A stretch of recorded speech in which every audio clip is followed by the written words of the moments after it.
வணக்கம் நண்பர்களே. திமுக தலைவர் ஸ்டாலினுக்கு விஜய் வைத்த பெரிய ஆப்பு. தமிழக அரசியல்ல நடந்து முடிஞ்சிருக்க அமைச்சரவை விரிவாக்கம் திமுகவோட அடித்தளத்தையே அசைத்து பார்க்கும் வகையில் அமைஞ்சிருக்கு. அதுதான் தற்போதைய ஹாட் டாபிக் விவாதமாக போய்கொண்டிருக்கு. குறிப்பாக இதுவரை திமுகவின் அசைக்க முடியாத கோட்டையாகவும் கோட்வேர்ட் பேங்க் என்று சொல்லப்படும் முக்கிய அடித்தளமாகவும் விளங்கிய சமூகங்களின் வாக்குகளை முதல்வர் விஜய் தனது புதிய அமைச்சரவை கணக்கு மூலம் ஒட்டுமொத்தமாக தன் பக்கம் இழுக்க தொடங்கியிருக்கார். தமிழக அரசியலில் எப்போதுமே தலித், முஸ்லீம், கிறிஸ்துவர் மற்றும் பெண்கள் ஆகியோரின் வாக்குகள் திமுகவின் பிரதான பலமாகவே பார்க்கப்பட்டு வந்தன. ஆனால் விஜய் தற்போது அறிவிச்சிருக்க அமைச்சரவை பட்டியலில் இந்த 4 பிரிவினருக்கும் முன் எப்போதும் இல்லாத வகையில் மிக முக்கிய பிரதிநிதித்துவம் தரப்பட்டிருக்கான். விரிவாக்கத்திலேயே தலித் சமூகத்தை சேர்ந்த 7 பேருக்கு அமைச்சர் பதவிகள் வழங்கப்பட்டிருக்கு. அது மட்டும் இல்லாமல் ஒரு முஸ்லீம் அமைச்சரும் இடம் பெற்றிருக்கார்.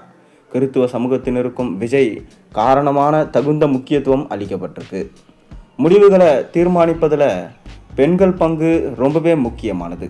அதை துல்லியமாக கணித்து விஜயலட்சுமி, ஜெகதீஸ்வரி உள்ளிட்ட 4 பெண் ஆளுமைக்கு உடனடியாக அமைச்சர் பதவிகள் வழங்கப்பட்டிருக்கு. திமுக அதிமுக மோதும் முக்கிய களமாக கருதப்படும் கொங்கு பகுதிக்கு 8 அமைச்சர் பதவிகளை வாரி வழங்கி அந்த மண்டலத்தில் முழுமையாக தன்வசமாக்கியிருக்காரு விஜய். இந்த அமைச்சரவை மாற்றத்தின் உச்சகட்ட அதிரடியாக வரும் நாட்களில் IUML கட்சிக்கு ஒரு அமைச்சர் பதவியும், VCK கட்சிக்கு ஒரு தலித் அமைச்சர் பதவியும் வழங்கப்பட இருக்கிறாங்க. இதனால தான் திமுகவுக்கு விழுந்த மிக அதிபயங்கரமான அடியாக பார்க்கப்படுது. இதுவரை திமுக கூட்டணியின் முக்கிய தூண்களாகவும் சிறுபான்மையினர் மற்றும் தலித் வாக்குகளை திமுக கூட்டணிக்கு தங்கு தடையின்றி பெற்றுத்தரும் சக்தியாகவும் இருந்தவை இந்த இரு கட்சிகளும் தான்.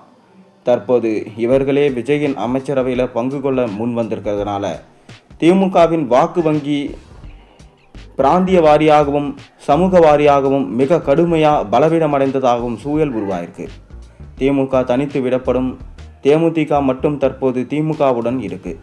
இந்த திடீர் அரசியல் மாற்றங்களால் வரவிருக்கும் உள்ளாட்சி தேர்தல்களிலும் அதற்கடுத்து வரவிருக்கும் நாடாளுமன்ற தேர்தல்களிலும் திமுக மீண்டெழுந்து வெற்றி பெறுவது மிகவும் கடினமே என்று சொல்லப்படுது. அதிமுக ஏற்கனவே உட்கட்சி பூசல்களாலும் MLAக்களின் அதிருப்தியாலும் பலவீனம் அடைஞ்சிருக்க நிலையில் விஜயின் இந்த வியூகம் திமுகவை நோக்கி தான் நேரடியாக பாயுது. தங்களின் கைவசம் இருந்த சிறுபான்மையினர், தலித் மற்றும் பெண் வாக்குகளை விஜய் மிக லாபகமாக தன் பக்கம் ஈர்த்து விட்டதால திமுக தேர்தல் களத்தில் பெரும் பின்னடைவை சந்திக்க வாய்ப்பிருக்கு. அரசியல் கணக்குகளை தலைகீழாக மாற்றி ஒரே நாளில் அனைத்து சமூகங்களையும் அரவணைக்கும் வகையில் அமைக்கப்பட்டிருக்கு இந்த புதிய அமைச்சரவை. விஜயின் அரசியல் ஆதிக்கத்தை உறுதி செய்வதோடு திமுகவுக்கு வரும் தேர்தலில் ஒரு அக்னி பரீட்சையையும் ஏற்படுத்த போகிறது என்பது மட்டும் உறுதியாக இருக்குது.